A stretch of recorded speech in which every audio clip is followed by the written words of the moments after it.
Ciao ragazzi, welcome back. Claudio Giganti here with Giga Racing. We're here to talk about Mandalika qualifying day Q1 and Q2. The day started with Q3. It was still a little bit wet. The conditions were not the greatest, so there were no improvements as far as lap time goes. So everybody that was basically stuck on to go to Q1 for today, it couldn't improve their lap time, so it ended up being a really exciting in a sense Q1 with a lot of big names.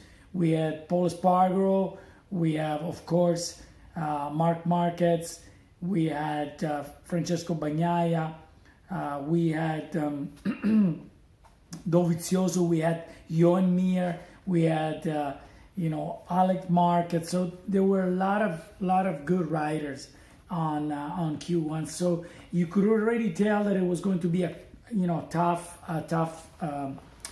Q1, and Marquez was determined to actually go right through it. And watching the qualifying, he was sliding everywhere, front, back. How many times he tried to save the bike, and then he crashed the first time. He rushed right back into the pit and then went back out with the second bite, and again pushing so hard, trying to overtake, to have some clear track and be able to pull a lap. So because we only had 1 or 2 laps to try, and Ben went down again. I mean, you could tell that today there were so many people that they were saving it, losing the front, losing the rear, a lot of crashes. It just there was no grip. Okay, so you see behind me here, Fabio Quartararo. He managed to pull a really good pole position lap, really good and fast. And he didn't make a mistake. He didn't put a foot wrong. So you can see behind me, I picked a strategic picture, which is him and Michelin tires. So thanks to Michelin, I guess he actually managed to get the pole position. Nobody, or very few riders, managed to make this tire work for their bikes. We got to give it to Quartararo. He managed to make the tire work. Everybody had problems. I know it's the same tire for everybody, but this tire was specifically not working for the Suzukis and for the Honda. Now the Hondas and the Suzuki in Qatar, they were working really good. So we came here 3 weeks ago for testing. We had a complete different tire. So the manufacturer developed the bike based on that tire. And so the bike came here with the testing done in another tire. So this threw it off big time. Suzuki and Honda. Ducati from many years has been the bike that adapt to any different Michelin tire the best. Any Michelin tires that was made, if we watch back of Dovizioso and all the previous years of Ducati, the Ducati bike managed to make any Michelin tire work properly in the last, I will say, 3-4 years. So yes, Marquez in an interview made a good point, saying, you know what, I want races with this carcass, because the carcass is a 2019 carcass. And yes, Marc Marquez won some races with this type of carcass and tire. It just, the development of the bike was done in different tires. So now the bike is not working with this tire.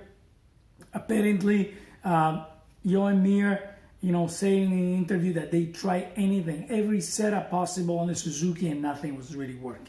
So Q1 roll out, and Bagnaia and Di Giannantonio, really good performance by Fabio Di Giannantonio. I mean, he's a rookie. He's his second race in MotoGP, and he managed to pull a really good lap, a 1:31.6, which, if we look at the lap times and compare of Q1 and Q2, a lot of riders that didn't go through Q1 all the way to Alex Marquez, okay, 131.9, okay. So that 139.9, it would have put you on 10th spot, on 11th place on Q2. So we have basically in 1 second, again, we have about 20 riders again, all in 1 second lap time.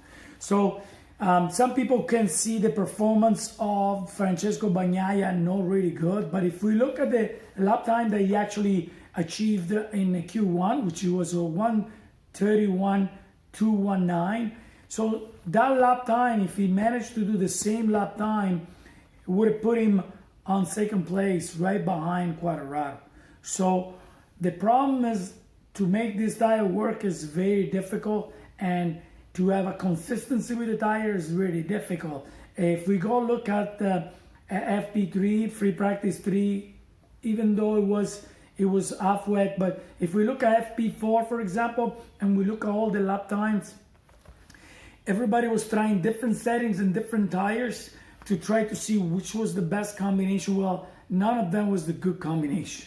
So it was pretty tough. I think everything comes down on this race in Mandalika on tires, and so we see on a Q2 again. Unfortunately, Alessio Spargo crashed, and there was yellow flag. So a lot of people behind Alessio Spargo. I will say there were about 8 or 10 riders that their lap got canceled out because of yellow flags. So those 8-9 riders, they all did one more lap. And the few that did a really good lap, it was one of them was Enea Biastanini again. Enea, it was 9 just before that last lap, and that last lap put him on 5th position. Okay, Binder also pulled a nice lap at 1:31.4. It's about 3.5 tenths, almost 4 tenths behind Quartararo. Zarco, really good, 1:31.3. And Jorge Martin, again, right up front there, 1:31.2. So the Ducatis are performing really well. And the Yamahas are doing really well, except I was a little bit disappointed about Morbidelli.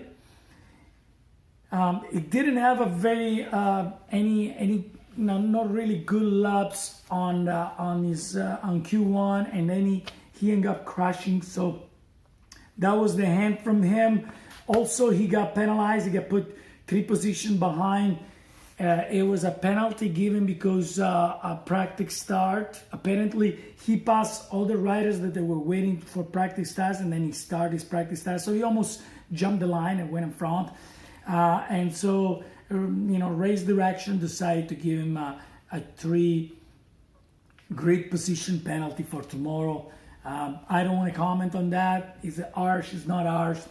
Anyway, he was not right up front there. But it's lap time. Overall, he was the best on FP4, although it was, nobody was really pulling really, really fast laps. So tomorrow, we'll see. Depends on his start, if he gets a good start. But, starting way back there, it's going to be difficult. It's going to be difficult, especially for a Yamaha. But, tires tomorrow, the tires allocation for tomorrow, nobody really knows what tire will work best, and nobody really knows what will last the whole distance, and especially because they didn't have a race there, so they don't have previous data from the year before and such. So there is no data to go by to see what tire will work best or what will last. And also, there is a possibility of mixed condition. So, we could start with a dry race turning into a wet race. But, the weather predictions, they haven't been the greatest. You heard me yesterday saying that for sure it was going to rain today because it was 80-90% rain. And then, sure enough, Q1 and Q2 was completely dry. So, we don't know what's going to happen tomorrow.